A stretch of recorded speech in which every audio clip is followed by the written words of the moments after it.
mean, they're not, they're our enemy right now. I mean, they're buddies with all of our enemies. Good morning, folks. South Africa is the topic at the Senate in a subcommittee. Senator John Kennedy from Louisiana asked U.S. Trade Representative Jamieson Greer about the Africa Growth and Opportunity Act, and the reason he did is because he wanted to talk about South Africa. So the discussion is about whether AGOA, which is dead and buried, should be extended for a year, which is comical. You're going to have to not extend it, but recreate it. Whatever the case is, put AGOA on the table for 1 year, giving African countries duty-free access to the U.S. marketplace if they comply with certain agreements and standards for respect for property rights, investment in education, healthcare, and democratic norms. And Senator Kennedy is concerned that if we extend this to include South Africa, that'll give them benefit that they shouldn't be getting. So Trade Representative Jamieson Greer is going to talk about the things I've been mentioning forever. South Africa has been an unfair trade partner in the United States. We've given the country duty-free access to our marketplace for 25 years on thousands of products and services. While they've imposed outrageous tariffs on our poultry at 75%, they've also banned our pork exports to South Africa. They put quotas on our cars and countless other ways to limit our access to South Africa's marketplace, which is unfair. But we've not done anything about it. And this is the reason why there's a 30% tariff on there. So Jamieson Greer is going to explain to us what the situation is with South Africa vis-a-vis the United States trade. What are we going to do about South Africa as part of AGOA? Well, I mean, South Africa is clearly not America's friend. That's correct. We've had some conversations with the South Africans when it comes to trade. And again, there are a lot of kind of foreign policy issues that I don't get into with South Africa. But when it comes to trade, they have a lot of barriers, not just tariff, but non-tariff barriers, et cetera. We've made clear to the South Africans that if they ever want to have a better tariff situation with us, they need to take care of these tariffs and non-tariff barriers. They're a real economy. They're a big economy, right? They have an industrial base. They have an agricultural base. They should be buying things from the United States. So the question here is should we exclude South Africa? Aren't we doing them a favor by letting them into AGOA if we renew or extend AGOA or create a new program? That's a question from Senator Kennedy. But if you extend AGOA for 1 year without reforming it, that's going to benefit South Africa, right?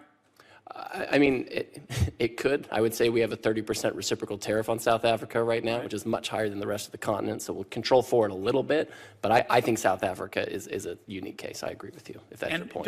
Don't you think we ought to separate South Africa and AGOA? I mean, I'm happy to consider that, right? I mean, Congress has come to me and said, we want AGOA. And I think if we're going to have a giveaway, we need to figure out how to improve it. If you think that we should give South Africa different treatment, I'm open to that because I think they are a unique problem.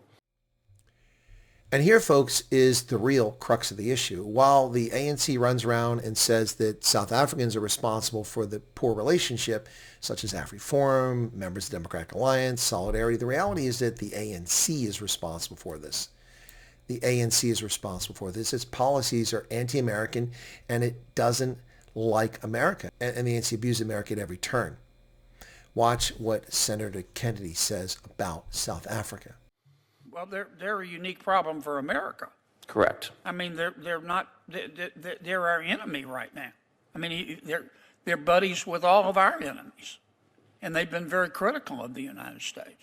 That's exactly right, and that's why they're actually treated in a much different way. Most of the African continent, sub-Saharan Africa, has just a 10% tariff, and South Africa has a 30%. South Africa is a unique problem. Kennedy elaborates, South Africa is our enemy. See, this is where we're at, and this isn't because of Donald Trump. Don't listen to the ANC and the propagandists in South African media. This problem long predates this situation. I've told people it's been going on for 25 years, and people don't want to listen, but it's the truth. The reality is that a bipartisan group of members of the House of Representatives in February of 2024 introduced legislation to review the strategic relationship with South Africa with the view towards sanctioning South Africa's ANC politicians before the Government National Unity was formed. Now that there is a Government National Unity, we have Ronnie Jackson introducing a new bill earlier this year, which made its way through committee in August and is now waiting for a debate on the floor of the House to review the relationship and sanction. Now, this one's only Republicans, James from Michigan and Ronnie Jackson from Texas. But Senator Kennedy has introduced similar legislation in the Senate. And Senator Kennedy says South Africa is our enemy. Is he right? What say you, South Africa, Mzansi? Is South Africa, but more specifically, the ANC and the government of national unity by extension, the United States' enemy, palling around with Cuba, China, Russia, Hamas, Iran, screaming vaccine apartheid, demanding debt relief, breaking the rules of diplomacy, attacking our ambassador, calling him a junior official? Are they our friend or not? What say you? Well, they're a unique problem for America.